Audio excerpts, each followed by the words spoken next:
Bharat Nepal border पर अचानक बड़ी हलचल, 6 गुना जवानों की तैनाती। आखिर सीमा के उस पार ऐसा क्या पकड़ा है जिसने सबको चौकन्ना कर दिया? आधी रात की रेड, लाखों का सामान जब्त। बढ़ती सख्ती के पीछे क्या सिर्फ तस्करी है या नेपाल को मिला किसी बड़े खतरे का सीक्रेट इनपुट? खुली सीमा पर अब बंदूकें तनी, हर मूवमेंट पर पैनी नजर। क्या ये सिर्फ सुरक्षा है या आने वाले किसी बड़े घटनाक्रम का संकेत? आखिर नेपाल बॉर्डर पर यह क्या पकड़ा है? भारत की सरहद पर नेपाल ने अचानक सेना क्यों बढ़ा दी? क्यों एक झटके में चौकियों पर जवानों की संख्या 6 गुना कर दी गई? क्या यह सिर्फ सुरक्षा का मामला है या इसके पीछे कोई बड़ी रणनीति, कोई छुपा हुआ अलर्ट या कोई अनदेखा खतरा काम कर रहा है? सीमा जो अब तक खुली थी, जहां लोग बिना रोक टोक आते जाते थे, आज वहीं हर कदम पर बंदूकें तनी है, हर गतिविधि पर पैनी नजर है। तो सवाल सीधा है, आखिर अचानक ऐसा क्या हुआ कि नेपाल को यह बड़ा कदम उठाना पड़ा? भारत और नेपाल के बीच करीब 1800 किलोमीटर लंबी खुली सीमा, जो दोनों देशों के रिश्तों की सबसे बड़ी पहचान मानी जाती है, लेकिन अब इसी सीमा पर हलचल तेज हो गई है। नेपाल ने अपने हथियारबंद जवानों की तैनाती अचानक 6 गुना तक बढ़ा दी। जहां पहले 10 से 15 जवान होते थे, अब वहां 60 हथियारबंद जवान तैनात हैं। मतलब साफ है, नेपाल अब किसी भी हाल में कोई चूक नहीं चाहता। बैतडी, कैलाली, कंचनपुर, ये वो इलाके हैं जहां अचानक भारी पुलिस फोर्स पहुंच चुकी है। हर चौकी पर 30 जवान एक्टिव ड्यूटी में और 30 जवान रिजर्व में, यानी हर समय एक्शन के लिए पूरी तरह तैयार। अब जरा सोचिए, इतनी बड़ी तैनाती, वो भी अचानक। तो क्या सिर्फ रूटीन सिक्योरिटी के लिए ऐसा किया जाता है?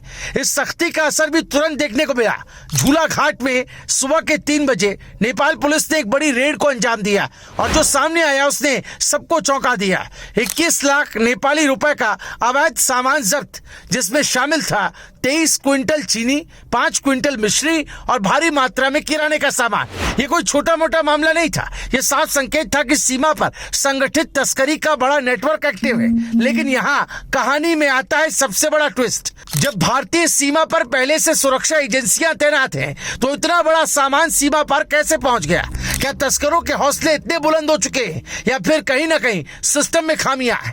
नेपाल सरकार इस पूरे ऑपरेशन को सिक्योरिटी स्ट्रेंथनिंग ड्राइव बता रही है। अधिकारियों के मुताबिक ये कदम अवैध घुसपैठ, मानव तस्करी और स्मगलिंग को रोकने के लिए उठाया गया।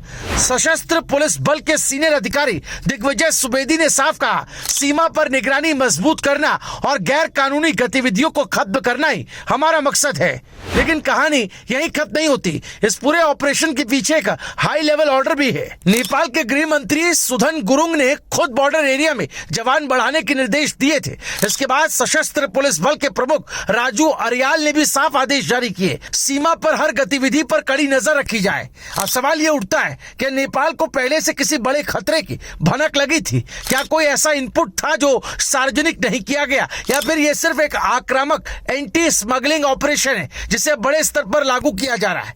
भारत और नेपाल के रिश्ते हमेशा दोस्ती, भरोसे और खुली सीमा पर टिके रहे हैं। लेकिन अगर इसी सीमा पर अचानक हथियारबंद सख्ती बढ़ती है, तो इसके असर दूर तक जा सकते हैं। स्थानीय व्यापार प्रभावित हो सकता है, रोजाना आने जाने वाले लोगों को परेशानी हो सकती है और सबसे अहम, दोनों देशों के बीच भरोसे की परीक्षा हो सकती है। सीमा से जुड़े लोग अब इस बदलाव को लेकर हैरान भी हैं और चिंतित भी, क्योंकि जहां पहले खुलापन था, अब वहां हर कदम पर चेकिंग और पूछताछ है। तो क्या यह सिर्फ एक सुरक्षा अभियान है या फिर आने वाले समय में और बड़ा बदलाव देखने को मिलेगा? क्या यह किसी बड़े खतरे का संकेत है या फिर सिर्फ एक सख्त चेतावनी है तस्करों के लिए? सवाल कई है, लेकिन जवाब अभी भी धुंध में छिपे हुए। भारत नेपाल सीमा पर जो कुछ हो रहा है वो सिर्फ एक खबर नहीं, ये एक संकेत है, एक बदलाव का इशारा है और शायद एक आने वाले बड़े घटनाक्रम की आहट भी। आप क्या सोचते हैं, नेपाल का ये कदम सही है या इसके पीछे कुछ और कहानी छिपी है?